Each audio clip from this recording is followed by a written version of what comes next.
Hi everyone, I'm Melissa. If I haven't worked with you yet, I'm pretty sure I've met everyone at this point.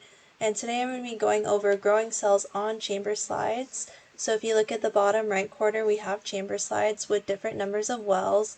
And then on the bottom left side, we have a fluorescent microscopy image of a cell with different internal structures that fluoresce. So we have tubulin, the nucleus, which is blue, and then actin, which is the red one. And then we're going to go over how we get from chamber slides to viewing this image. So chamber slides are used for cell culture, immunofluorescence staining, and imaging, which is what we're going to be doing during lab. So it's really convenient because it allows researchers to seed, incubate, and fix and stain directly on a microscope slide, and you can remove the chamber. And there's different numbers of wells that you can use. As you can see, there's a 3-well chamber, an 8-well chamber, and a 12-well chamber. And yeah, it helps streamline workflow. So once you stain each well and adhere the cells to each well, then you can actually look at under a microscope. So the components, so you have that glass slide, you have a removable silicone gasket for the wells to define the area of the wells, and you have a lid. So you want to have a sterile microscope slide with that removable chamber on top. You actually prevent cross-contamination, interestingly, because the wells defined are hydrophobic and the wells internally on the bottom are hydrophilic, so you want to adhere to the cells but then have those well-defined surface areas that the cells spread on within each well so they don't cross-contaminate each other. And then after growing and fluorescing, you're going to use microscopy with the glass cover slip over the slides that went after removing the wells. So the cells, you want the cells to adhere to the chamber slides because the cells themselves have integrins in the cell membrane, and then you want to seed and grow them.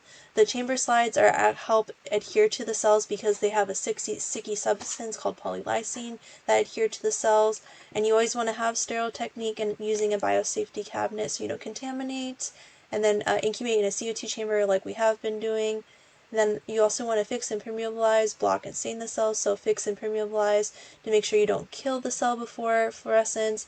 You want to block anything that you don't want fluorescently tagged to come up so you don't have unnecessary signals. And then you want to stain the cells so you can look at whatever structures or proteins that you want to see within the cells. And then you can use a microscope. So for the chamber slides, again, you can use either upright or inverted microscopy because we are viewing live cells after they adhere to the bottom surface. So again, upright is when the objective lens is above the sample on the stage, and then inverted is when the objective lens is below the sample. And then you can use different techniques like we have been doing, so you can count using a hemocytometer, you can use a cell viability assay, and it's ideal for long-term storage because once you remove the top of the chamber slide or the wells on top, you can store them upright, so you can put multiple slides within a box and just hold on to them if you ever want to look at them again. So we're going to be specifically using this for immunocytochemistry, so looking at the structures within cells, which is what you can see in the fluorescent image on the upper right.